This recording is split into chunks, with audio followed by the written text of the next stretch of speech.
देखो भाई, आज जो हमें पढ़ना है टॉपिक अगला है न्यूक्लियर बाइंडिंग एनर्जी। क्या बोलते हैं इसको? Nuclear binding energy. इसको बड़े ध्यान से समझना, बाइंडिंग एनर्जी क्या है। ठीक है, तो याद होगा तुम लोगों को एक पिछली क्लास में मैंने पढ़ाया था क्या होता है बाइंडिंग एनर्जी। इसको ध्यान समझना है कि जब न्यूक्लियस बना था तो पहले क्या था, आपके न्यूक्लियन एक दूसरे से क्या थे, काफ़ी ज़्यादा दूर थे। और फिर ये दोनों क्या हुए थे, ये सारे के सारे न्यूक्लियन जो थे, प्रोटॉन और न्यूट्रॉन एक दूसरे से कंबाइन हुए थे। और जब ये कंबाइन हुए थे तो क्या हुआ था बेटा, स्मॉल अमाउंट में एनर्जी क्या हुई थी, यहाँ से रिलीज हुई थी। और ये जो एनर्जी रिलीज हुई थी, ठीक है, स्मॉल अमाउंट में एनर्जी क्या हुई थी, रिलीज हुई थी। ये जो मास था यही किसके अंदर कन्वर्ट हुआ था बेटा, आपका एनर्जी के अंदर। अच्छा, फिर आपका न्यूक्लियस बन गया। अब हम इस न्यूक्लियस को तोड़ेंगे। अब इस न्यूक्लियस को हम क्या करेंगे, तोड़ेंगे। और इसके टूटने से एनर्जी निकलेगी। इसके टूटने से क्या निकलेगी बेटा, एनर्जी। जब जुड़ा होगा तब एनर्जी निकलेगी। तो जब इसको तोड़ूंगा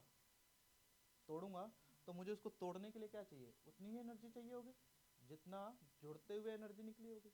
अगर मान लो 10 मेगा इलेक्ट्रॉन वोल्ट एनर्जी अगर निकली है जब ये जुड़ रहे थे, तो उसको मेरे को तोड़ना है, इसको क्या करना है बेटा, ब्रेक डाउन करना है।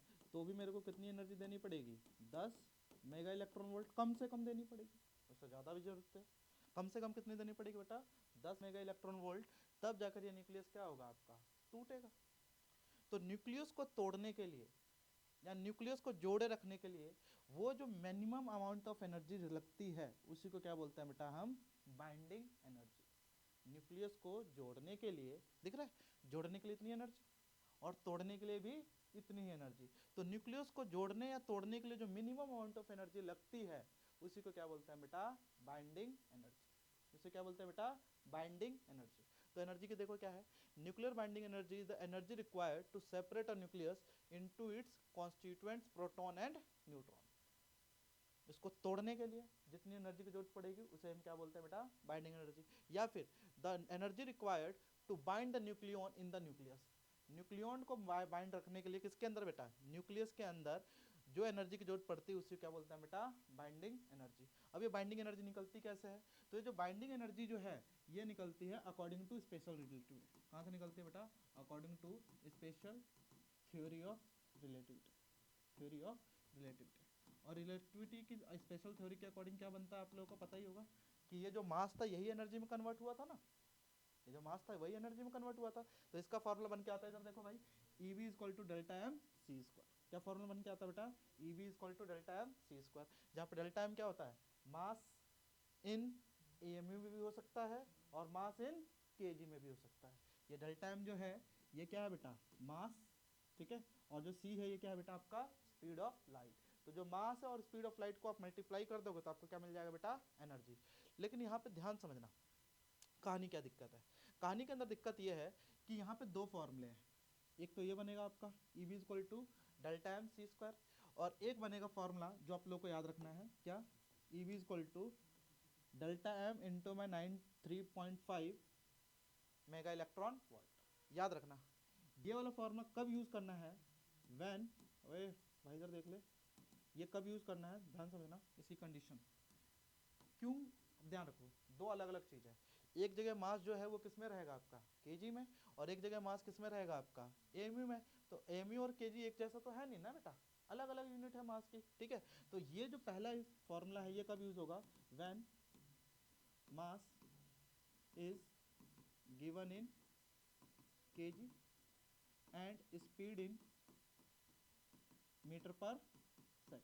तो ये फॉर्मूला लगाओगे, ई बी इक्वल टू क्या, delta m c square. E B equal to क्या बेटा, डेल्टा एम सी स्क्वायर। कब लगाओगे, जब मास किस में दे गिवन हो आपको, केजी में, और सी किस में दे रखा हो, मीटर पर सेकंड में। तो ये फॉर्मूला लगेगा।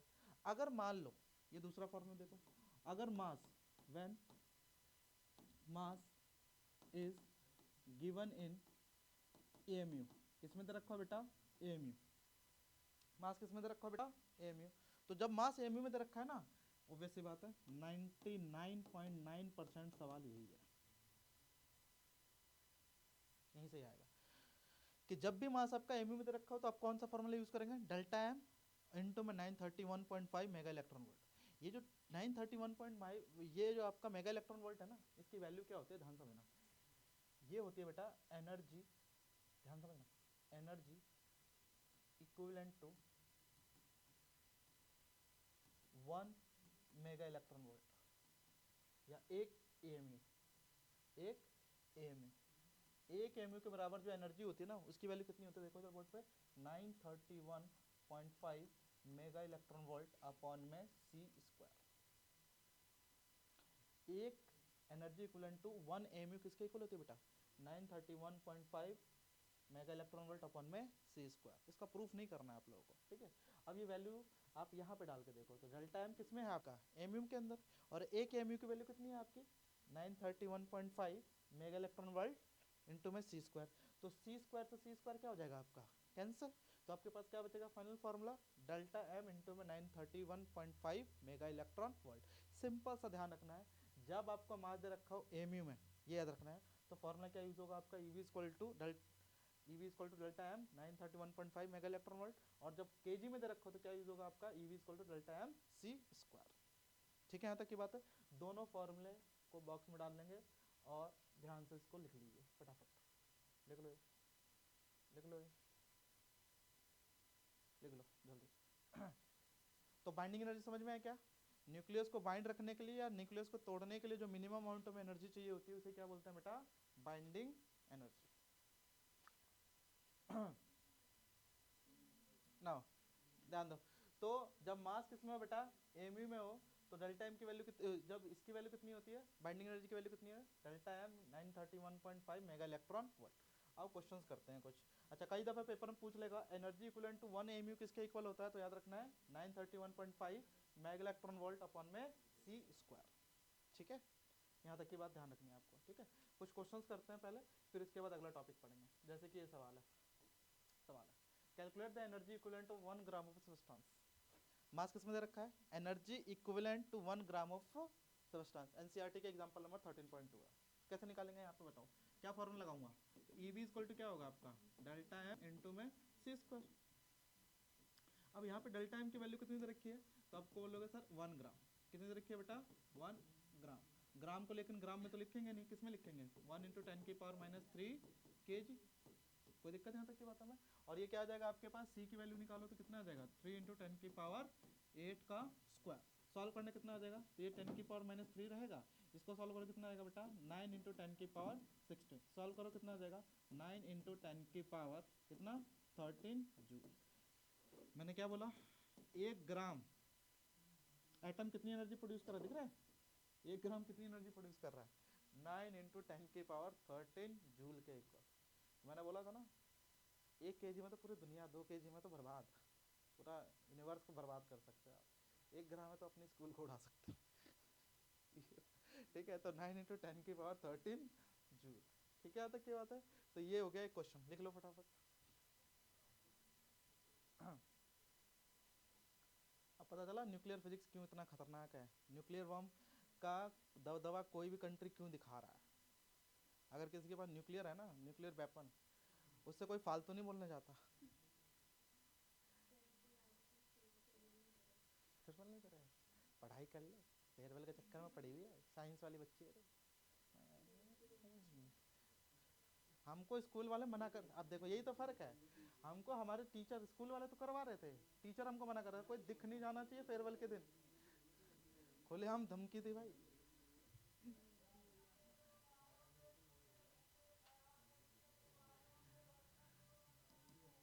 कुछ लोग पहले मजे कर लेते हैं, कुछ लोग बाद में मजे करते हैं।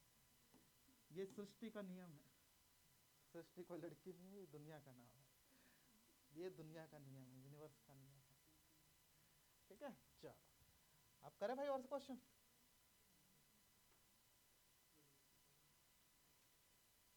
ये करवा चुका हूं मैं। Find the energy equivalent of 1 atomic mass unit first in joules and then mega electron volt using the expression mass defect. तो एक एमयू के बराबर की एनर्जी कितनी होती है, 931.5 मेगा इलेक्ट्रॉन वोल्ट अपॉन में सी स्क्वायर। ठीक है, तो ये इतना टफ क्वेश्चन नहीं है। आओ मेन क्वेश्चन को करते हैं। दिस इज द क्वेश्चन, यहाँ से स्टार्ट करो, ये क्वेश्चन लिखो।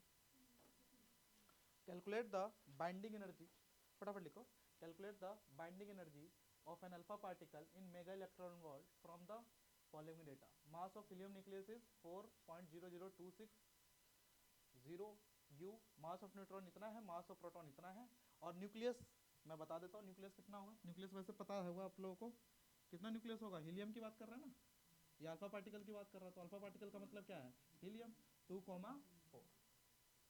ठीक है। अब पिछली क्लास का हम क्या रखेंगे आप बेटा, ध्यान से देना, हमें क्या निकालना बेटा, बोर्ड पे ध्यान दो, बाइंडिंग एनर्जी।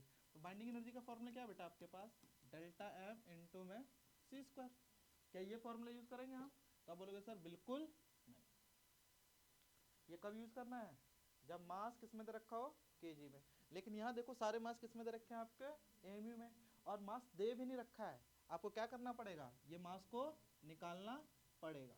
तो दूसरा फॉर्मूला क्या था आपके पास, ई बी इक्वल टू क्या होता है आपके पास, डेल्टा एम इंटू में 931.5 मेगा इलेक्ट्रॉन वोल्ट। कोई दिक्कत, जहाँ पे डेल्टा एम क्या होता था बेटा, बताना फटाफट। तो आप बोलोगे सर डेल्टा एम होता है यहाँ पे मास डिफेक्ट। डेल्टा एम क्या होता है बेटा, मास डिफेक्ट, और ये किस में होता है बेटा, इन एम, किस में होता था बेटा, एम यू के अंदर। अच्छा, तो मास डिफेक्ट निकालते हैं बेटा, आप लोग बता देना, वैसे पिछली क्लास में इसलिए मैंने सवाल दिए थे सारे के सारे, क्योंकि आप लोग कैलकुलेट करके रखो, आज ज़्यादा टाइम नहीं लगेगा। तो इसका मास डिफेक्ट निकालो। तो सबसे पहले पहला स्टेप नंबर 1, मास डिफेक्ट निकालो। तो मास डिफेक्ट कैसे निकलता है, तो आप बोलोगे sir Z mass of proton plus में N mass of neutron minus mass of nucleus. तो जेड की वैल्यू कितनी है, 2। मास ऑफ प्रोटॉन कितना है, एक बताना कितना रखा है, 1.00785 प्लस में न्यूट्रॉन कितना होगा बेटा, 2। मास ऑफ न्यूट्रॉन कितना है बेटा, 1.00866 ठीक है, माइनस, हाँ निकलवा, पिछली क्लास में करवाया था मैंने, माइनस मास ऑफ न्यूक्लियस कितना दे रखा है देखो, 4.00260। इसको सॉल्व करके क्या आया था आपके पास, इसकी वैल्यू बताना। अरे नहीं पूरा नहीं, इसकी वैल्यू बताओ ना, टोटल कितनी आ रही है, पूरा सॉल्व करना। 2.1, इसी वैल्यू कितनी आ रही है,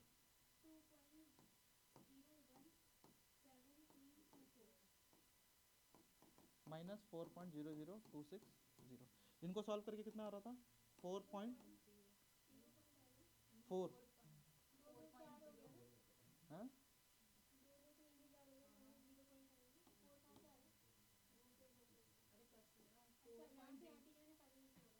4.4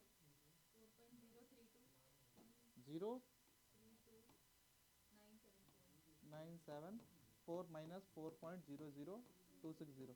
इसको सॉल्व कर कितना आ रहा है, 0.03774 एम। तो ये आ गया देखो अपने पास मास डिफेक्ट, ये क्या आ गया बेटा अपने पास, मास डिफेक्ट। अभी मास डिफेक्ट आ गया, पहला स्टेप। स्टेप नंबर 2 क्या, बाइंडिंग एनर्जी निकालनी है, एनर्जी रिलीज करना है। तो क्या करना है, डेल्टा एम को किससे मल्टीप्लाई कर दो, 931.5। तो सॉल्व करने कितना आएगा, तो 0.0300374 मल्टीप्लाई में 931.5 करना, आपके पास आ जाएगा 28.11 मेगा इलेक्ट्रॉन वोल्ट। करके देख लो, मल्टीप्लाई करके देखो कितना आ जाएगा बेटा, 28.11 मेगा इलेक्ट्रॉन वोल्ट। निकाल लो फटाफट, ऐसे करना है सवाल को, समझ में आया। सबसे पहले क्या निकालना है आपको, मास डिफेक्ट, फिर मास डिफेक्ट को किससे मल्टीप्लाई कर देना है आपको, 931.5 मेगा इलेक्ट्रॉन वोल्ट से, तो आपकी एनर्जी आ जाएगी। करके देखो कितना आ रहा है।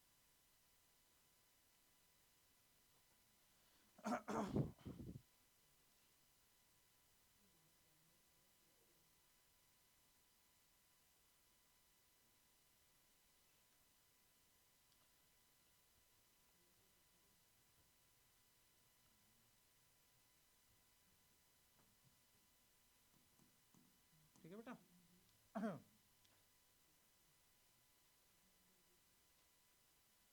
28 आ रहा है। अब बोलो सर कैलकुलेशन बहुत गंदी आएगी, क्या करें, करना तो पड़ेगा।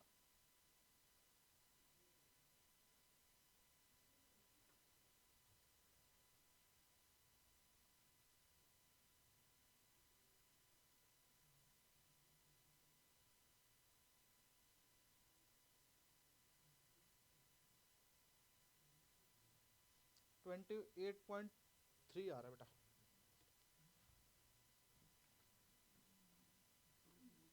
28.29 28.29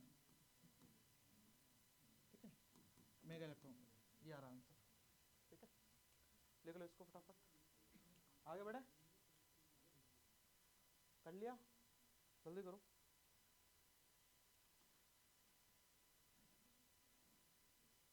ये आ रहा 28.29 मेगा इलेक्ट्रॉन वोल्ट। आगे बढ़े, अगला क्वेश्चन करो।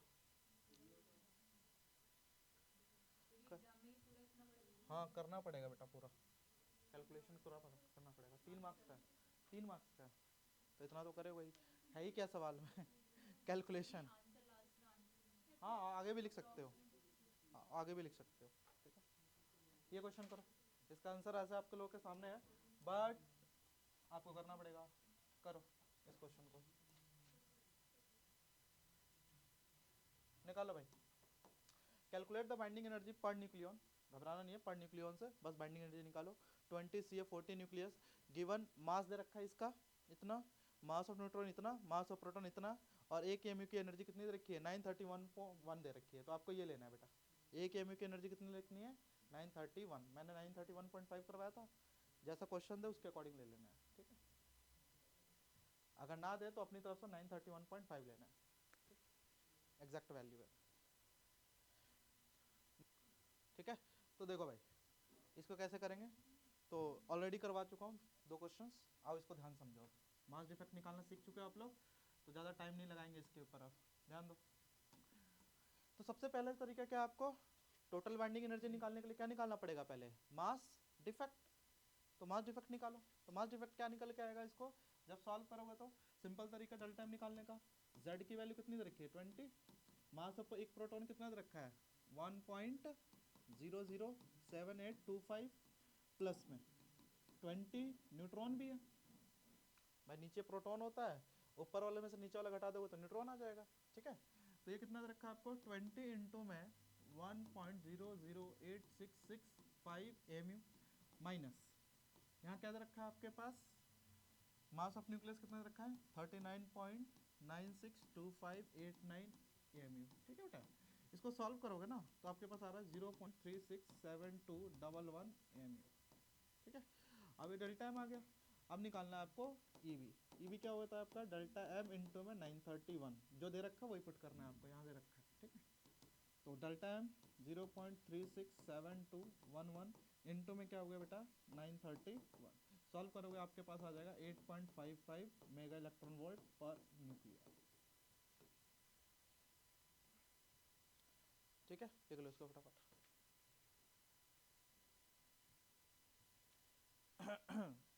आगे बढ़े।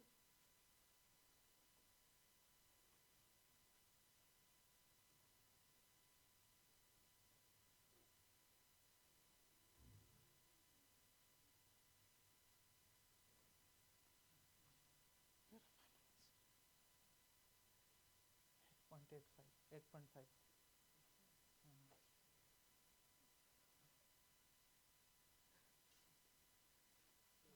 हो गया, बहुत बढ़िया, बधाई हो गया। तो चलो चलो अगला टॉपिक स्टार्ट करते हैं बेटा, आ जाओ। नेक्स्ट टॉपिक है आपका, हाँ नेक्स्ट टॉपिक लिखिएगा बेटा, binding energy per nucleon. Binding energy per nucleon 8.55 binding energy per nucleon. देखो भाई बहुत ध्यान समझना इसको, बड़े ध्यान समझना। अब आप निकालोगे बेटा बाइंडिंग एनर्जी पर न्यूक्लियन, अगला टॉपिक है आपका EBN बोलते हैं इसको, शॉर्ट फॉर्म में किससे रिप्रेजेंट किया जाता है EBN। E का मतलब एनर्जी, B का मतलब बाइंडिंग एनर्जी, N का मतलब पर न्यूक्लियन। ठीक है तो इधर देखो क्या होता है, अभी हमने निकाला तो हर एक न्यूक्लियस को तोड़ने के लिए अलग अलग एनर्जी है, अलग अलग एनर्जी लग रही है। पर न्यूक्लियन कितना एनर्जी लग रहा है, पर न्यूक्लियन का मतलब जानते हो, अच्छा तुम लोगों को कैलकुलेट करके क्या आया है नहीं नहीं, वो सही है, तुम लोगों का जो आ रहा है वो ठीक है। क्या आ रहा है मैं बता रहा हूँ, क्या आ रहा है। इसको मल्टीप्लाई करना, नहीं नहीं ये नहीं आएगा, इसको मल्टीप्लाई करो, कितना आ रहा है, अलग आएगा। कितना आ रहा है इसका मल्टीप्लाई करके बताओ। आपका आएगा 341.87 मेगा इलेक्ट्रॉन वोल्ट, ये आएगी एनर्जी। कैलकुलेशन मिस्टेक है, 0.367211 को 931 से मल्टीप्लाई करोगे 341.857 आ रहा है, ठीक है। तो ये आ रही है एनर्जी आपके पास, दे रखा है, जो दे रखा है उसके अकॉर्डिंग करना है, ठीक है। आपका सही होगा फिर 0.5 के हिसाब से तो सही होगा। तो कितनी एनर्जी है बेटा, 341.87 मेगा इलेक्ट्रॉन वोल्ट, ये है एनर्जी, ये है बाइंडिंग एनर्जी पूरी, ठीक है। ये नहीं निकालना है, ये अलग चीज़ है। टोटल एनर्जी जो है बाइंडिंग एनर्जी वो क्या है आपके पास, 341.87 मेगा इलेक्ट्रॉन वोल्ट, ठीक है। जब इसको मल्टीप्लाई करोगे तो ये आएगा आपके पास, ठीक है। अब अगला टॉपिक है, उसके अंदर ये पढ़ेंगे जो अगला क्वेश्चन है, ठीक है। इधर देखो क्या है अगला टॉपिक, लिखिएगा बेटा, बाइंडिंग एनर्जी पर न्यूक्लियन। अब हम करने जा रहे हैं बाइंडिंग एनर्जी पर न्यूक्लियन। हाँ भाई, अभी मैंने एग्जांपल दिया, देखो इधर बोर्ड पे। तो इसके अंदर आपने देखा कि जो 20 Ca कैल्शियम है, तो इसके पास बाइंडिंग एनर्जी कितनी आई इसकी, जब हमने निकाला तो तब बोलोगे सर इसकी बाइंडिंग एनर्जी निकल के आई अपने पास 341.87 आई। ये 341.87 पता है किसके लिए है, पूरे न्यूक्लियस को तोड़ने के लिए। किसको तोड़ने के लिए है, पूरे न्यूक्लियस को। भाई न्यूक्लियस के अंदर ही तो न्यूक्लियन है, तो सब न्यूक्लियन को तोड़ने के लिए तो है ये। अब पेपर में पूछता है बेटा पर न्यूक्लियन, पर न्यूक्लियन का मतलब समझते हो भाई, पूरे के लिए इतना है, तो मुझे बताओ एक अगर मेरे को प्रोटॉन निकालना है तो उसके लिए कितनी एनर्जी लगेगी।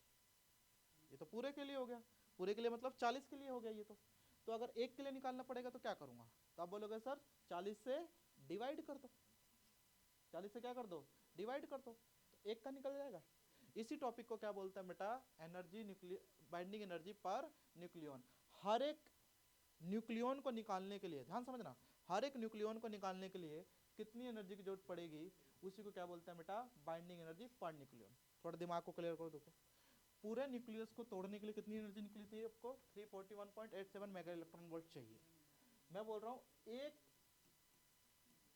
न्यूक्लियन को तोड़ने के लिए कितनी एनर्जी चाहिए, तो आप बोलोगे सर ये जो देखो 341.87 है, ये कितने न्यूक्लियन के लिए है, 40 न्यूक्लियन के लिए है ना।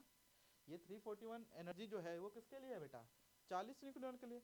एक न्यूक्लियन के लिए अगर मेरे को निकालना हो तो क्या करना पड़ेगा, तो आप बोलोगे सर एक न्यूक्लियन को निकालने के लिए क्या करो आप, ये जो 341.87 दे रखा है ना, इसको डिवाइड कर दो किससे, आप 40 से, तो किसका निकल के आ जाएगा, एक न्यूक्लियन को। किसका निकल के आ जाएगा बेटा, एक न्यूक्लियन को। तो इसी को बोलते हैं बेटा बाइंडिंग एनर्जी पर न्यूक्लियन। इसे क्या बोलते हैं बेटा, बाइंडिंग एनर्जी पर न्यूक्लियन।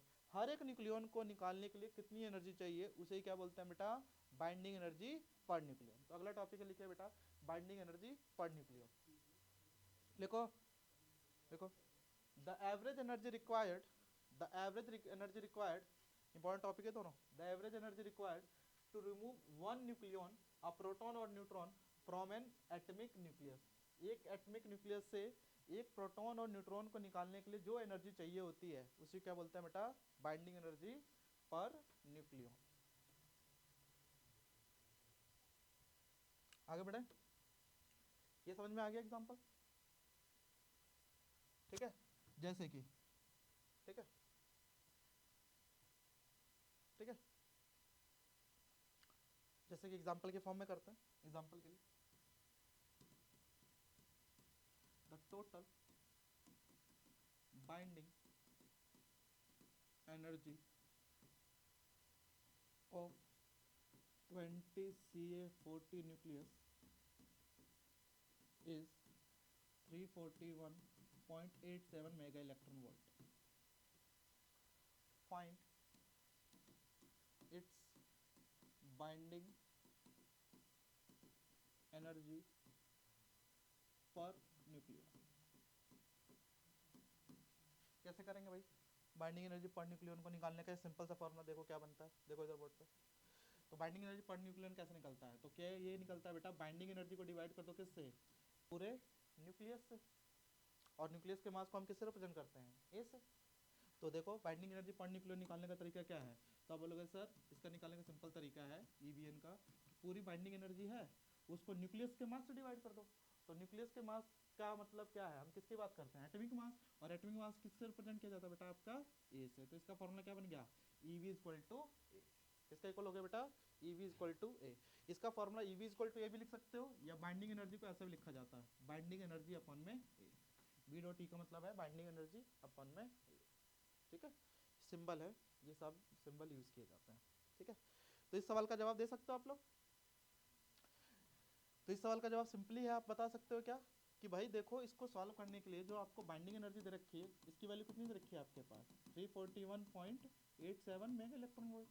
तो इसका क्या निकालना है, EVN किसके इक्वल हो जाएगा, तो आप बोलोगे सर 341 है 87, इसको डिवाइड कर दो ए की वैल्यू कितनी है बेटा, यहाँ पे ए की वैल्यू कितनी है, नीचे जेड होता है ऊपर क्या होता है आपका ए, तो कितना है 40। तो इसको सॉल्व करो कितना आएगा आपके पास 8.55 मेगा इलेक्ट्रॉन वोल्ट। लिखो इसको, लिख लो इसको। तो हर एक न्यूक्लियस को निकालने के लिए एवरेज एनर्जी कितनी चाहिए बेटा, 8.55 मेगा इलेक्ट्रॉन वोल्ट, और पूरे न्यूक्लियन को निकालने के लिए कितनी चाहिए 341.87, और एक न्यूक्लियन को निकालने के लिए केवल इतनी चाहिए। ठीक है बेटा, आगे बढ़े, क्लियर है यहाँ तक की बात है। पेपर में देख लेना क्या पूछ रहा है, बाइंडिंग एनर्जी पूछ रहा है या बाइंडिंग एनर्जी पर न्यूक्लियन पूछ रहा है। ठीक है, तो बाइंडिंग एनर्जी आ जाएगी, उससे न्यूक्लियन को डिवाइड कर दोगे तो आ जाएगा आपके पास बाइंडिंग एनर्जी पर न्यूक्लियन। ठीक है, मैं टॉपिक वाइज क्वेश्चन भी करवाते हुए चल रहा हूँ। ठीक है, अगला क्वेश्चन फेवरेट क्वेश्चन है, मार्क कर लो, most important question, most important question, ऐसे ही क्वेश्चन आ रहे हैं आजकल। क्वेश्चन का मेन लैंग्वेज समझो आजकल 3 मार्क्स में ऐसे सवाल आते हैं। लैंग्वेज क्या है, अ हैवी न्यूक्लियस P, एक हैवी न्यूक्लियस है आपके पास P, बोर्ड पे ध्यान दे भाई सर, जिसका मास नंबर कितना है बेटा 240, एंड बाइंडिंग एनर्जी कितनी दे रखी है इसकी बाइंडिंग एनर्जी कितनी दे रखी है 7.6 mega electron volt per nucleon. Language को पढ़ो, a heavy nucleus P of mass number 240 and binding energy 7.6 mega electron volt per nucleon, ठीक है, split into 2 nuclei Q and R, ये टूटता है किसके अंदर, Q के अंदर, और किसके अंदर टूटता है बेटा R के अंदर, जिसका मास नंबर कितना है, तो आप इसका मास नंबर दे रखा है 110 और इसका मास नंबर दे रखा है कितना 130, and the binding energy per nucleon, और इनकी जो बाइंडिंग एनर्जी पर न्यूक्लियन वो कितनी निकलती है 8.5 mega electron volt per nucleon, और इसकी कितनी निकलती है बेटा 8.4। ठीक है, अच्छा इसके लिए हम यूज़ कर रहे हैं A1, इसके लिए यूज़ कर रहे हैं हम A2, और इसके लिए यूज़ कर रहे हैं हम A3, A2 और ये कितना हो जाएगा आपके पास A3। ठीक है, यहाँ तक respectively calculate the energy release in this fission, तो एनर्जी बताइए इस फिजन के अंदर कितना रिलीज हुआ है। बहुत आसान सवाल है, ध्यान समझना। एनर्जी निकालना है बेटा, एनर्जी का मतलब यहाँ पे किसकी बात कर रहा है, ये बाइंडिंग एनर्जी की, किसकी बात कर रहा है, बाइंडिंग एनर्जी। अब बोर्ड पे ध्यान दो, ये तीनों का लैंग्वेज समझ में आया, मैंने क्या क्या लिखा है यहाँ पे, बाइंडिंग एनर्जी पहले वाले के दे रखा है, पहले वाले के न्यूक्लियस के लिए, दूसरा जो न्यूक्लियस बना है उसके लिए A2 मान लिया, और तीसरे के लिए मैंने क्या मान लिया, इसको A3 मान लिया। ठीक है, क्या मैं बाइंडिंग एनर्जी निकाल सकता हूँ, ये क्या दे रखा है अपने को, ये किसकी वैल्यू है, तो आप बोलोगे सर ये दे रखा है EVN की वैल्यू, और EVN का फॉर्मूला क्या होता है, तो आप बोलोगे sir binding energy per nucleon. तो अगर हर किसी का मैं बाइंडिंग एनर्जी निकालूंगा तो ये कितना आ जाएगा बताना आपको, तो आप बोलोगे सर EVN को किससे मल्टीप्लाई कर दो A से, है ना, बोलो EVN किससे मल्टीप्लाई कर दो आप A से। तो पहले वाले का निकालते हैं, तो पहले वाले कितना आएगा, इसका कितना आएगा, तो आप बोलोगे सर 7.6 मल्टीप्लाई में 240, ये आ गया बाइंडिंग एनर्जी इसका। ठीक है, ध्यान समझना पहले चीज़ों को, इसका भी निकाल लेते हैं, इसका कितना आएगा बताना, तो आप बोलोगे सर इसका जब निकालेंगे EVN तो ये कितना आ जाएगा आपके पास 8.5 अपॉन में, सर ये कितना आ जाएगा 8.5, मैं डायरेक्ट निकालूं, बाइंडिंग एनर्जी 2 कितना होगा आपके पास 8.5 इंटू में 110, ये समझ में आया क्या, इनको मल्टीप्लाई कर दो तो आ जाएगा इनका बाइंडिंग एनर्जी। इसका निकालना कितना आएगा, तो आप बोलोगे सर बाइंडिंग एनर्जी 3 मान लेते हैं इसको, कितना आ जाएगा, तो बोलोगे सर 8.4 इंटू में 130। सवाल समझ में आया क्या, क्यू एंड आर का 110 और 130 है और उनकी बाइंडिंग एनर्जी पर न्यूक्लियन दे रखी है, ठीक है। अच्छा, अब एनर्जी किसके इक्वल होती है, एनर्जी रिलीज किसके इक्वल होगी, ध्यान से, एनर्जी रिलीज, तो आप बोलोगे सर बाइंडिंग एनर्जी ऑफ क्या, product minus binding energy of reactant. तो बाइंडिंग एनर्जी प्रोडक्ट का ये है प्रोडक्ट का, और ये बाइंडिंग एनर्जी किसका है, रिएक्टेंट का। मल्टीप्लाई करो, सॉल्व करो, आ जाएगा आंसर। तो इसका देखो सॉल्व करेंगे तो कितना आ जाएगा रिएक्टेंट प्रोडक्ट का, तो आप बोलोगे सर 8.5 इंटू में 110, 8.5 इंटू में 110 प्लस में क्या है 8.4 इंटू में 130 माइनस कितना 7.6 इंटू में 240। क्या सॉल्व नहीं कर सकते इसको, सॉल्व हो जाएगा। ये कितना आ रहा है 93, ये कितना आ रहा है 10.2 नहीं आएगा, 10 पॉइंट कहाँ से आ जाएगा, कितना आ जाएगा 2, हाँ तो वही तो 2, इसकी वैल्यू कितनी आ रही है 18। अब इसको सॉल्व करो कितना आ रहा है, तो ये आ जाएगा 527, ठीक है, आंसर दिख गया होगा, 3 आ गया है, इनसे दिख रहा है, ठीक है। इसको सॉल्व करो कितना आ रहा है 9 3 12 का 1 और ये कितना आ जाएगा आपके पास, सॉरी 1 नहीं आएगा, यहाँ पे आ जाएगा आपके पास 9 1 10 0 और ये आ जाएगा 2 माइनस 1824।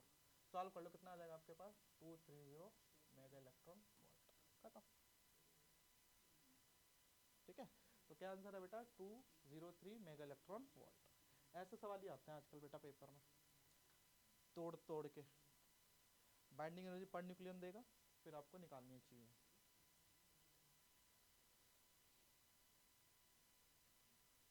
ठीक है, क्वेश्चन की प्रैक्टिस कर लो सही से, रिवीजन का इंतजार मत करो, अभी खत्म करो इन सब चीज़ों को, हर एक टाइप के क्वेश्चन अभी करो, एक क्लास और लगा देंगे, क्या दिक्कत है इसमें।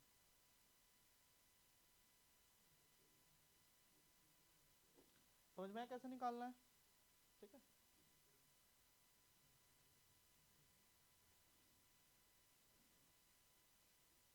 देखो भाई क्वेश्चन को देख लो, अगला question, question number 10, same to same question है।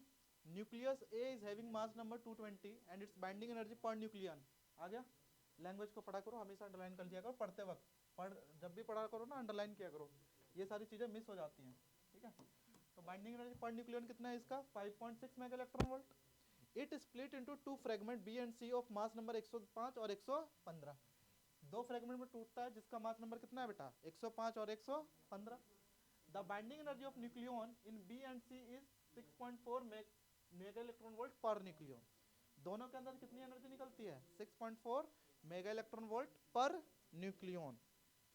The energy released per fusion, निकाल सकते हो आराम से, सेम क्वेश्चन है, डिक्टो सेम क्वेश्चन है, इक्वेशन बनाओ सॉल्व करो सेम टू सेम जो पिछला वाला सवाल किया है। ठीक है भाई, तो ये है सॉल्यूशन इसका, कॉमन ले लो 6.4 इंटू में कितना आ जाएगा आपके पास 220 माइनस 5.6। अरे भाई कौन सी कैलकुलेशन कर रहे हो तुम लोग, इतना मल्टीप्लिकेशन, हे भगवान जिंदगी न रखे तुम लोगों की, एक लाइन का सवाल को तुम लोगों ने क्या बना रखा है। 2 मल्टीप्लाई में 0.8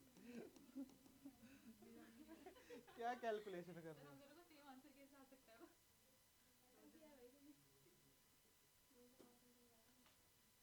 अरे आ रहा है, यही आ रहा है 1 1। भाई कौन सी कैलकुलेशन कर रहे हो, गणित ही अलग सीख रहे हो तुम तो।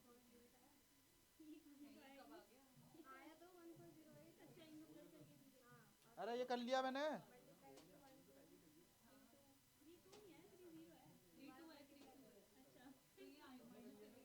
ओ भाई इतना दिमाग नहीं लगाना, कैलकुलेशन देखो इजी करो, ये लिख दिया डायरेक्ट इक्वेशन। अरे यार क्या करें तुम लोगों का, या दिख रहा है 8 2 8 16 1 8 दूनी 16 और 1 17। इसलिए तुम स्टूडेंट हो, मैं टीचर हूँ। 10 सेकंड में सवाल लगा मेरे को करने में, 10 से 20 सेकंड का।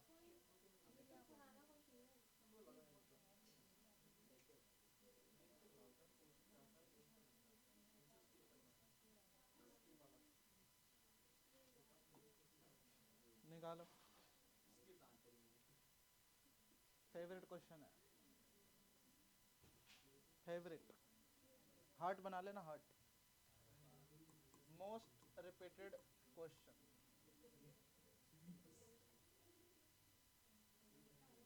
Calculate the energy in fusion reaction.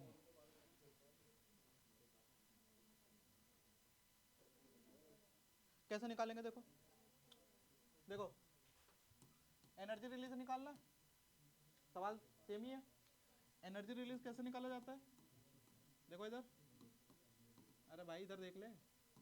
तो बोलोगे सर एनर्जी ऑफ किसका?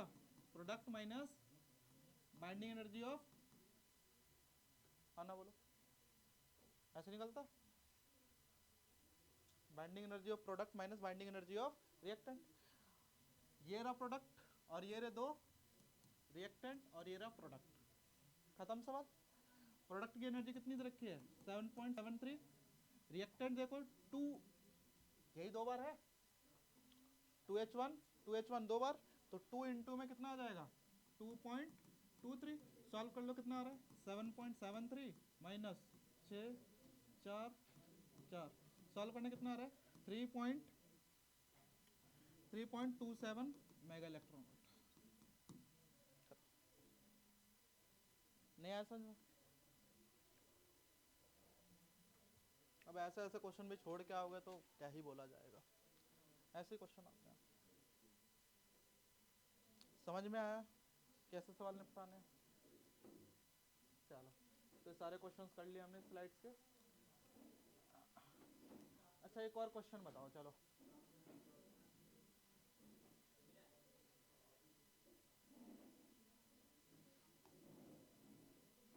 खतरनाक क्वेश्चन है वैसे तो।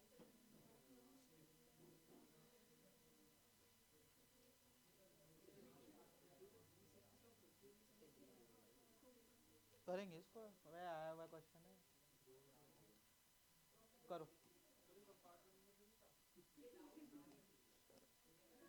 रुको रुको, और क्वेश्चन देखता हूँ।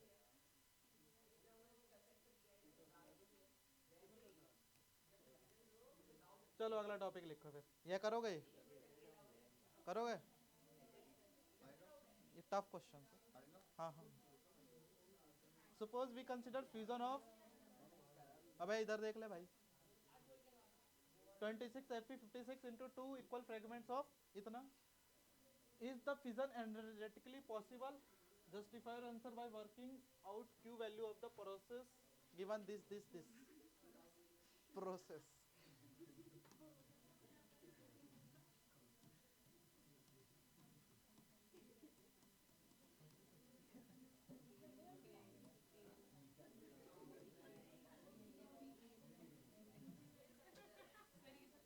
हाँ टूट जाएगा भाई, टूटेगा टूटेगा, तभी तो बन रहा है। देखो रिएक्शन बराबर है, टूट जाएगा वो, न्यूक्लियस टूटता है, यही तो पढ़ना है अगला टॉपिक। क्वेश्चन क्यों बन रहा है? वो दे रखा है क्वेश्चन के अकॉर्डिंग। बन सकता है, अभी बता रहा हूँ, अभी रुक जाओ। अच्छा मैं सही, मैं गलत ट्रैक पे हूँ। अभी एक से पहले एक टॉपिक पढ़ाना था बाइंडिंग एनर्जी कर, उसके बाद ये आता। अभी थोड़ी देर के लिए मान लो, फिर आगे करवा रहा हूँ। देखो इधर भाई, देखो इधर। तो डेल्टा एम एक समय पॉजिटिव होगा और एक समय डेल्टा एम की वैल्यू क्या हो सकती है कई दफे? देखो इधर बोर्ड पे ध्यान दो। अगर जिस समय डेल्टा एम पॉजिटिव आ गया, अब इधर देख ले भाई, 3 मार्क्स का सवाल। अगर डेल्टा एम पॉजिटिव आ गया तो एनर्जेटिकली पॉसिबल। अगर डेल्टा एम नेगेटिव आ गया तो एनर्जेटिकली नॉट पॉसिबल। और डेल्टा एम कैसे निकाला जाता है पता है आप लोगों को? मास डिफेक्ट देखो यहाँ पे कैसे निकालेंगे, देखो इधर बोर्ड पे ध्यान समझो, इसका सॉल्यूशन समझो, बोर्ड पे ध्यान दो, इक्वेशन को समझो। ये बोल रहा है 26 Fe56, ये ब्रेक डाउन हो रहा है दो फ्रेगमेंट्स के अंदर, किसके अंदर 13 Al28। वैसे रिएक्शन देखो बैलेंस्ड है, ये रिएक्शन जो है एनर्जेटिकली देखो ना सही तो हो रहा है 2 टाइम्स।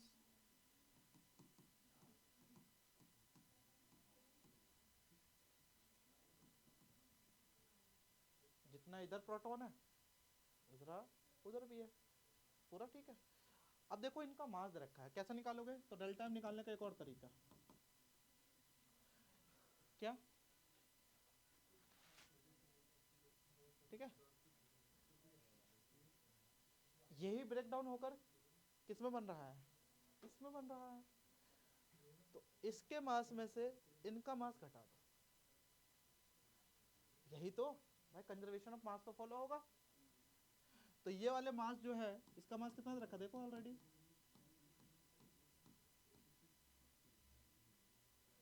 93494 में से इसका मास घटाना 2 इंटू में 27.98191 करके देखो, करके देखोगे डेल्टा एम की वैल्यू नेगेटिव आएगी, mass of reactant minus mass of product, करके देखो, अगर डेल्टा नेगेटिव आएगी इसकी, करके देखना कितना आ रहा है, बताना एक बार डेल्टा एम कितना आ रहा है,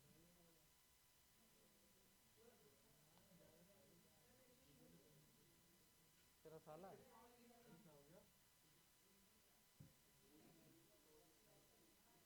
बस अब ध्यान दो, अगला टॉपिक है और फेवरेट टॉपिक है binding energy per nucleon curve. ओए बोर्ड पे ध्यान दे, binding energy per nucleon curve, ये कर्व अकेला एक मार्क्स का, सारे पॉइंट्स नहीं लिखने होते हैं, सारे पॉइंट्स नहीं रिप्रेजेंट करने हैं, मेन मेन पॉइंट्स इसके अंदर रिप्रेजेंट करने हैं, ठीक है। यहाँ तक कहीं सोच रहे हो सारा का सारा याद करें, बिल्कुल नहीं करना है, कुछ पॉइंट याद रखने हैं। 3 मार्क्स का आएगा, ओए 3 मार्क्स का आएगा, 1 मार्क्स कर्व के हैं, 2 मार्क्स होते हैं आपका इसके फीचर लिखने के, और अलग होगा तो फीचर लिखने को आएगा या तो लिखने का आएगा कंक्लूजन, ठीक है। तो याद रखना फीचर का अलग होता है और कंक्लूजन अलग अलग आता है, 3-3 मार्क्स में सेपरेट होकर,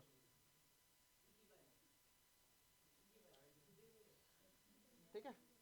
अब बोर्ड पे ध्यान दो कहानी को, मैं भाई अपना काम पूरा करता हूँ कहीं भी आ जाओ। तो binding energy per nucleon curve देखो इधर बोर्ड पे, एक कहानी को समझो, जब ध्यान दो इधर, जब न्यूक्लियस कंबाइन हुआ था तब भी एनर्जी निकली थी, जब टूटेगा तब भी एनर्जी निकलेगी, ध्यान समझना, बोर्ड पे ध्यान दो, हर एक पॉइंट को समझो इधर बोर्ड पे, देखो इधर कहीं और ध्यान नहीं होना चाहिए, इधर ध्यान दो, यहाँ देखो। तो एक तरफ हम रिप्रेजेंट करते हैं binding energy per nucleon, binding energy per nucleon, binding energy per nucleon EV upon में ए, और एक तरफ हम रिप्रेजेंट करते हैं किसको, मास नंबर को, किसको रिप्रेजेंट करते हैं बेटा, मास नंबर को। ये 2 पॉइंट को ध्यान रखना, एक तरफ क्या होता है आपका बाइंडिंग एनर्जी पर न्यूक्लियन और एक तरफ क्या होता है आपका मास नंबर, इसलिए इसका क्या नाम लिखा है binding energy per nucleon curve, ठीक है। तो एक तरफ क्या लिखना है आपको, वाई एक्सिस पे क्या निकलना है बाइंडिंग एनर्जी पर न्यूक्लियन, और यहाँ लिखना है आपको पर मास नंबर के साथ इसका वेरिएशन कैसा होता है, ठीक है। तो देखो इधर बोर्ड पे जब हमने इसका वेरिएशन देखा तो देखो अलग अलग एलिमेंट के लिए अलग अलग मिला, जैसे कि हाइड्रोजन के लिए कितना मिला, सबसे बाइंडिंग एनर्जी कम है, अच्छा ये जितनी भी एनर्जी दे रखी है ना मेगा इलेक्ट्रॉन वोल्ट में है, और यहाँ 10 तक गई हुई है, कहाँ तक गई है बेटा 10 मेगा इलेक्ट्रॉन वोल्ट तक, ठीक है। अब देखो इधर जैसे ही हाइड्रोजन है ये कम स्टेबल है, क्योंकि इसकी बाइंडिंग एनर्जी क्या है कम, कम होने का मतलब क्या है, कम ज़्यादा का मतलब समझो अब ध्यान से, कम होगा मतलब क्या है कि इजीली टूट जाएगा, इसकी बाइंडिंग एनर्जी क्या है 1h1 1h2 की जो बाइंडिंग एनर्जी है वो क्या है कम है, 1h3 की बाइंडिंग एनर्जी क्या है ज़्यादा, इससे ज़्यादा किसकी बाइंडिंग एनर्जी है हीलियम की, फिर क्या होगी लिथियम की कम होगी, फिर क्या होती है कार्बन की बढ़ गई, कार्बन के बाद नाइट्रोजन की फिर से क्या हो गई, कम हो गई। फिर देखो क्या हुआ आपका, ऑक्सीजन की बढ़ गई, ठीक है। फिर सल्फर की, ये रहा सल्फर, सल्फर की क्या है, उससे ज्यादा है, इसको ध्यान रखना है। तो ये जितने भी आपको दिखाई दे रहे हैं ना, ये सारे के सारे कहलाते हैं बेटा स्मॉल न्यूक्लियस। क्या बोलते हैं इनको, स्मॉल न्यूक्लियाई। क्या बोलते हैं इनको, स्मॉल न्यूक्लियाई, ठीक है। वैसे देखोगे तो सबसे ज्यादा बाइंडिंग एनर्जी किसके लिए निकल रही है, तो आप बोलोगे सर आयरन के लिए। सबसे ज्यादा बाइंडिंग एनर्जी किसकी है बेटा, आयरन की है। सबसे ज्यादा स्टेबल कौन है, आयरन है, क्योंकि आयरन को तोड़ने के लिए सबसे ज्यादा एनर्जी की जरूरत तो पड़ेगी। फिर जैसे ही हम आगे को जाते हैं, तो आगे के जाते हैं तो होता क्या है कि जो बाइंडिंग एनर्जी वो क्या होना स्टार्ट कर देती है, आपका डिक्रीज होना स्टार्ट हो जाती है। क्या करना होना स्टार्ट हो जाती है, आपकी डिक्रीज। यानी कि यहां से लेकर यहां तक के जो एलिमेंट है वो क्या है, जनरली इनके बगल वाले एलिमेंट से क्या है, ज्यादा स्टेबल है। इनके बगल वाले एलिमेंट से क्या है बेटा, ज्यादा स्टेबल है। बाइंडिंग एनर्जी रिप्रेजेंट करता है बेटा स्टेबिलिटी को। बाइंडिंग एनर्जी किसको रिप्रेजेंट करता है बेटा, स्टेबिलिटी को। जिसकी जितनी ज्यादा बाइंडिंग एनर्जी उतना ज्यादा स्टेबल वो न्यूक्लियस है, ठीक है। तो देखो हाइड्रोजन क्या है, अनस्टेबल, 1s3 भी क्या है, अनस्टेबल। इससे ज्यादा स्टेबल कौन है आपका, हीलियम। फिर क्या है, लिथियम कम स्टेबल हो गया। फिर नाइट्रोजन उससे कम है, कार्बन जो है ज्यादा स्टेबल है। ऑक्सीजन का 16 वाला फॉर्म ज्यादा स्टेबल है, ठीक है। फिर आपका सल्फर हो गया, फिर हो गया आयरन। आयरन जो होता है मोस्ट स्टेबल होता है, सबसे ज्यादा स्टेबल कौन है आपका, आयरन का न्यूक्लियस। उसके बाद क्या है आपका मॉलिबीडियम है, इसका भी बाइंडिंग एनर्जी क्या है, डिक्रीज हो रही है। और सबसे कम बाइंडिंग एनर्जी किसकी निकल के आती है, फिर बड़े वाले एलिमेंटों के अंदर यूरेनियम। यूरेनियम की बाइंडिंग एनर्जी कितनी है बेटा, करीब अप्रोक्सीमेटली 7 पॉइंट समथिंग है, ठीक है। तो इधर देखो, आपने देखा कि इस ग्राफ को 3 हिस्सों में पढ़ा जाता है। कितने हिस्सों में, 3। पहला हिस्सा है स्मॉल न्यूक्लियस, दूसरा हिस्सा है लार्ज न्यूक्लियस, ये क्या आपके लार्ज न्यूक्लियाई, और इनके बीच में क्या है, ये स्टेबल न्यूक्लियाई। इनको क्या बोलते हैं बेटा, स्टेबल। 8 से जितने भी ऊपर होते हैं generally they are more stable as compare to इनके जो बगल वाले हैं, इनके आसपास वाले हैं। तो कौन ज्यादा स्टेबल है, तो आप बोलोगे सर मॉलिबीडियम ज्यादा है, इंडियम से ज्यादा स्टेबल है। क्यों ज्यादा स्टेबल है, क्योंकि इसकी बाइंडिंग एनर्जी पर न्यूक्लियन ज्यादा है, उसको तोड़ने के लिए हमें ज्यादा एनर्जी की जरूरत तो पड़ेगी। यूरेनियम क्या है, इसकी बाइंडिंग एनर्जी क्या है, और कम है। उससे ज्यादा स्टेबल कौन है आपका, आयरन है। उससे ज्यादा स्टेबल कौन है आपका, टंगस्टन है। बात समझ में आई क्या। तो बाइंडिंग एनर्जी को 3 हिस्सों में पढ़ा जाएगा। पहले हम पढ़ेंगे स्मॉल न्यूक्लियाई के लिए, फिर हम पढ़ेंगे किसके लिए, लार्ज न्यूक्लियाई के लिए, और ये वाला जो है इसको बोलते हैं स्टेबिलिटी कर्व। अब ध्यान दो, तो स्टेबल कहां से कहां रहते हैं, जनरली 30 से लेकर 120 तक के एलिमेंट क्या है, जनरली मोर स्टेबल है। क्या है बेटा, 30 से लेकर 120 तक, ये वाला जो कर्व है वो क्या है आपका, ज्यादा स्टेबल है। अब देखो ये छोटे न्यूक्लियस भी क्या होते हैं, स्टेबल होना चाहते हैं, है नहीं लेकिन होना चाहते हैं। तो होना चाहते हैं तो क्या करेंगे, ये एक दूसरे से क्या होंगे, कंबाइन होते हैं। क्या होंगे, एक दूसरे से कंबाइन होंगे। जब ये एक दूसरे से कंबाइन होते हैं तो इन्हीं प्रोसेस को बोला जाता है बेटा फ्यूजन। इसे क्या बोलते हैं बेटा, फ्यूजन। सुना होगा आप लोगों ने फ्यूजन। फ्यूजन का मतलब होता है जब छोटे न्यूक्लियस कंबाइन होकर बड़े न्यूक्लियस बनाएंगे, तो उस प्रोसेस को क्या बोलेंगे हम, फ्यूजन। जब ये फ्यूजन होंगे ना, तो इसमें क्या होगी बेटा, एनर्जी रिलीज हो जाएगी। क्या हो जाएगी बेटा, एनर्जी रिलीज हो जाएगी। अभी क्वेश्चंस किए थे हमने,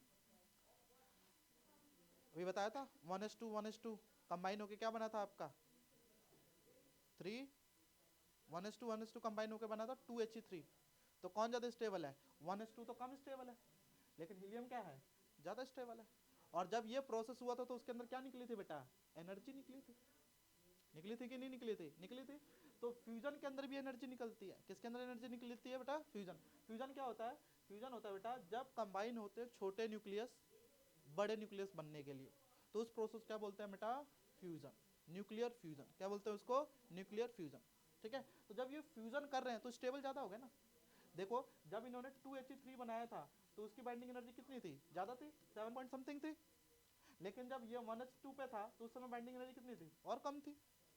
तो हर इस दुनिया के अंदर हर एक एलिमेंट क्या होना चाहता है, स्टेबल होना चाहता है। तो स्टेबल होने के लिए ये एलिमेंट जो होते हैं एक दूसरे से कंबाइन होते हैं, और इस प्रोसेस का क्या नाम होता है बेटा, न्यूक्लियर फ्यूजन। क्या बोलते हैं इसको, न्यूक्लियर फ्यूजन। उसी तरीके से देखो, आप देखोगे तो हैवी न्यूक्लियस जो है ये भी क्या बेटा, अनस्टेबल है। ये ज्यादा स्टेबल है, ये क्या है आपके, कम स्टेबल है। तो ये क्या होंगे बेटा, टूटना स्टार्ट हो जाते हैं। क्या होना स्टार्ट हो जाते हैं बेटा, ब्रेक डाउन स्टार्ट हो जाते हैं। ये क्वेश्चन भी मैंने करवाया अगर याद होगा तो, 240 वाला 220 वाले किस में टूट रहा है, 110 वाले में, 115 वाले में।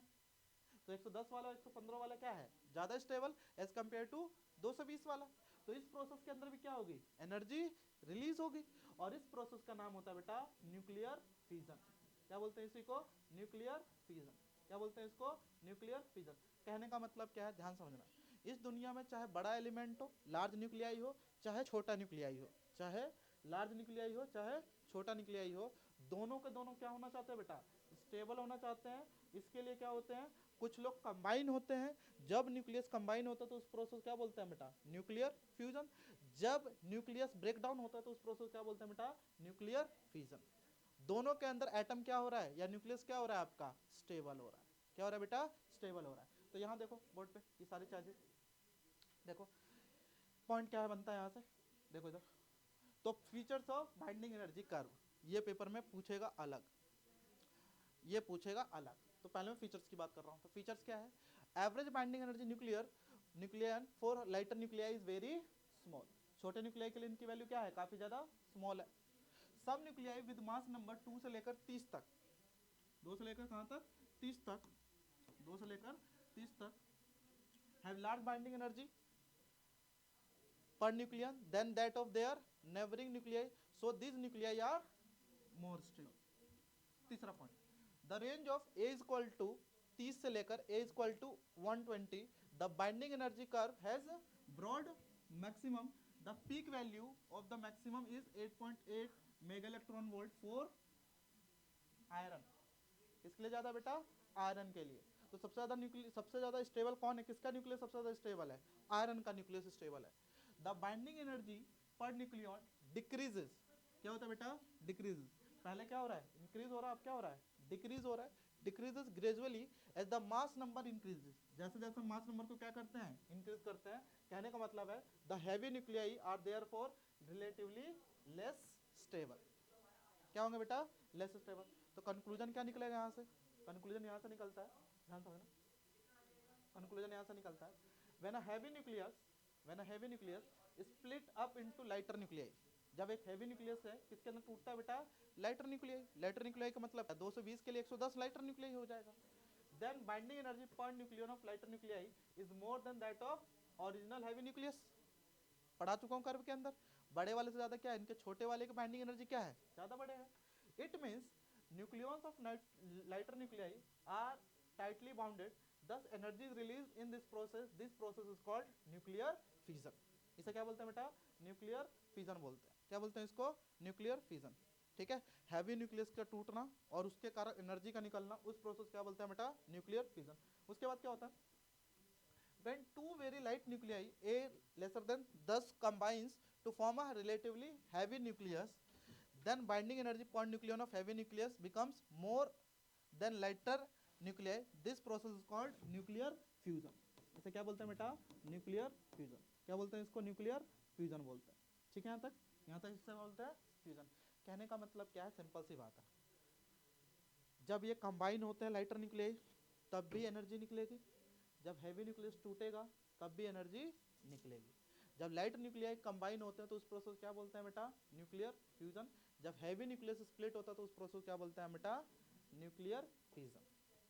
ठीक है, और ये हो क्यों रहे होते हैं, एक दूसरे से कंबाइन क्यों हो रहते हैं, या एक दूसरे से ब्रेक डाउन क्यों हो रहते हैं, because they want to stability, they want to get more stable, वो ज़्यादा स्टेबल होना चाहते हैं। यहाँ तक की बात समझ में आई क्या। ठीक है, तो आपको करना क्या है, जब भी पेपर में आए तो ध्यान समझना, पहले आपको ये कर्व बनाना पड़ेगा। कर्व के अंदर देखो मेन पॉइंट बता रहा हूँ, उसको लिख लेना। पहले ये 2 पॉइंटों को लिखोगे, उसके बाद हीलियम को लिखोगे, ठीक है, यहाँ लिथियम को याद रखना, इसके बाद इधर आप ऑक्सीजन को याद रखो, ठीक है, उसके बाद आयरन को याद रखो, मोलिब्डेनम इसको, और आखिरी में इसको याद रख लो, बस खत्म हो गया। सबको याद नहीं रखना है, ऐसा नॉर्मल कर्व को बना दे आना। 4-5 पॉइंट याद रख लो, बस इनको बना के आ जाना। उसके बाद जब पूछेगा फीचर लिख लोगे, लाइटर कम है इनकी binding energy, they are more stable, they are also less stable, these are the features ना। कंक्लूजन क्या है, ये भी क्या होना चाहते हैं, स्टेबल। स्टेबल होने के लिए क्या होंगे, ये कंबाइन होंगे। ये भी होना चाहते हैं क्या, स्टेबल। इसके लिए क्या होंगे, ब्रेक डाउन होंगे। और जब ये कंबाइन होंगे और ये ब्रेक डाउन होंगे, दोनों प्रोसेस के अंदर क्या होता है बेटा, एनर्जी रिलीज्ड होती है। समझ में आया क्या, this are the binding energy per nuclear curve. सबसे फेवरेट क्वेश्चन है, मोस्ट फेवरेट टॉपिक है, बार बार पूछा जाता है। ठीक है, अब देखो इससे पता क्या चलता है, लिख लेना आराम से। इससे दो चीजें पता चलती है, न्यूक्लियर की स्टेबिलिटी। क्या पता चलती है बेटा? न्यूक्लियर की स्टेबिलिटी। तो देखो भाई, न्यूक्लियर की स्टेबिलिटी कब होगी, न्यूक्लियस कब ज्यादा स्टेबल होगा? तो उसके लिए दो कंडीशन है। कितनी कंडीशन है? दो। पहला क्या है, मैंने अभी बताया, उसका बाइंडिंग एनर्जी क्या होना चाहिए? ज्यादा। जिस न्यूक्लियस का बाइंडिंग एनर्जी जितना ज्यादा होगा वो ज्यादा ही स्टेबल होगा। तो पहला क्या है, nucleons with higher binding energy are more stable. दूसरा, जिस न्यूक्लियस के अंदर ज्यादा न्यूट्रॉन होंगे वो ज्यादा स्टेबल होगा। क्यों? क्योंकि प्रोटॉन प्रोटॉन एक दूसरे को रेपल करेंगे, लेकिन न्यूट्रॉन जो है वो रेपल नहीं करेगा क्योंकि उसके ऊपर कोई चार्ज नहीं रहता है। तो जिस न्यूक्लियस के अंदर उसका एटॉमिक मास ज्यादा बढ़ जाएगा। तो जिस न्यूक्लियस के अंदर जितना ज्यादा आपका न्यूट्रॉन रहेगा उतना ज्यादा वो क्या होगा? आपका स्टेबल होगा। ठीक है, ये कर्व बनता है, ये है आपका न्यूट्रॉन नंबर और ये होता है आपका प्रोटॉन नंबर। तो याद रखना, ये इनका वैसे इनके कर्व कैसा होना चाहिए था? आपका स्ट्रेट लाइन, लेकिन ये कर्व जो होता है वो किधर को मूव कर जाता है? आपका टुवर्ड्स द न्यूट्रॉन नंबर। तो जहां पर न्यूट्रॉन ज्यादा है वहां पे क्या है? स्टेबिलिटी ज्यादा है। इस पूरे टर्म को बोला जाता है वैल्यू ऑफ स्टेबिलिटी। क्या बोलते हैं इसको? इस रीजन का नाम क्या है? Value of stability. इसके अंदर जितने हैं ना वो ज्यादा स्टेबल है, यहाँ जितने एलिमेंट है इसके अंदर वो ज्यादा स्टेबल है। ठीक है, यहाँ तक की बात है। तो आज के लिए इतना ही रखेंगे अपन। ठीक है, अगला टॉपिक आपका है, वैसे ये क्वेश्चन वगैरह तो हमने कर लिया, अगला टॉपिक है आपका न्यूक्लियर फोर्स बचा हुआ है बस, यानी एक क्लास का टॉपिक आधी क्लास का टॉपिक बचा हुआ है। ठीक है, चलो बना लो, ये फटाफट लिख लो, लिखो, बना लो फटाफट, बना लो।